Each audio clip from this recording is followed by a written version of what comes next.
हीडोनिज्म का कॉन्सेप्ट क्या है? हीडोनिज्म का कॉन्सेप्ट है कि you should do what makes you happy, simple as that, कि वो करो जो तुम्हें खुश करता है। अब एक बंदे के रेफरेंस पॉइंट्स ही गलत हैं, एक बंदे की चॉइसेस ही गलत हैं, एक बंदे ने गलत चीजों में खुशी तलाश करना शुरू कर दिया है, तो आपने इस सेंटेंस से उसको तो फंसा दिया ना, उस बेचारे को। आपने कहा जो तुम्हारा दिल करता है वो तुम करो।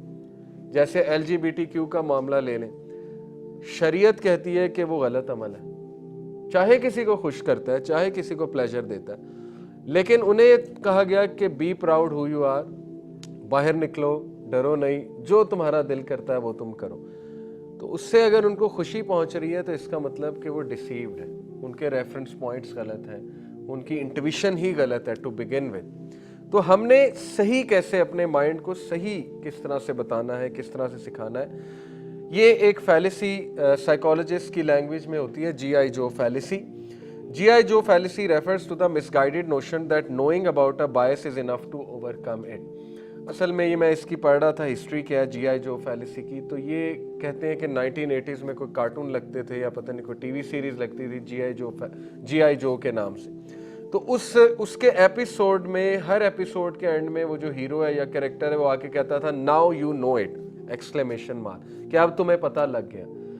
तो साइकोलॉजिस्ट कहते हैं कि ये गलत सेंटेंस है। जस्ट बिकॉज किसी को पता लग गया कि वो गलत है, या जस्ट बिकॉज किसी को पता लग गया कि वो गलत सोच रहा है, तो ये इनफ नहीं होता हैबिट चेंज करने के लिए, बल्कि उसे क्या करना पड़ेगा। तो उन्होंने कहा कि if we really want to change our behaviour we have to change habits.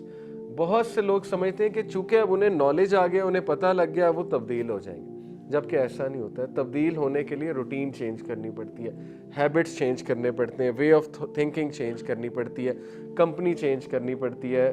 किसी ने वाइज बनना है तो वाइज लोगों में उठना बैठना पड़ेगा। ये बुनियादी सी बात है। किसी ने कोई लैंग्वेज सीखनी है, जब तक उन लोगों में नहीं बैठेगा उससे वो लैंग्वेज नहीं आएगी, चाहे वो जितने मर्जी कोर्सेज कर ले उस लैंग्वेज में। ओके, तो इसीलिए खुश रहने के लिए भी सिर्फ ये बातें इनफ नहीं है। खुश रहने के लिए भी आपको अपना लाइफस्टाइल चेंज करना पड़ेगा, अपनी रूटीन चेंज करनी पड़ेगी, अपने थॉट्स चेंज करने पड़ेंगे। ये ज़रूरी है, इसलिए मैंने शुरू में ये बात जो है वो बता दी। तो क्विकली सबसे पहले गुड जॉब को एनालाइज करते हैं कि क्या गुड जॉब खुशी देती है।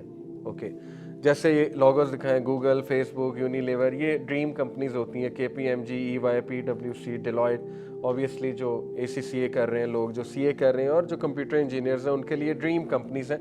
गिलबर्ट एंड अदर्स का एक रिसर्च आपको दिखाता हूँ। उन्होंने एक सवाल पूछा कि how do college students feel when turn down from a paid job they really wanted badly. अब परसेप्शन वर्सेस रियलिटी में आपको दिखाने लगा, ठीक है। उनसे पूछा, ग्रेजुएट जो हुए थे, कि आपकी ड्रीम जॉब क्या है। किसी ने कहा माइक्रोसॉफ्ट, किसी ने कहा चलें मैं एप्पल में जाना चाहता हूँ, किसी ने किसी कंपनी का नाम लिया। उन्होंने कहा अच्छा अगर मिल गई तो कितना खुश होंगे।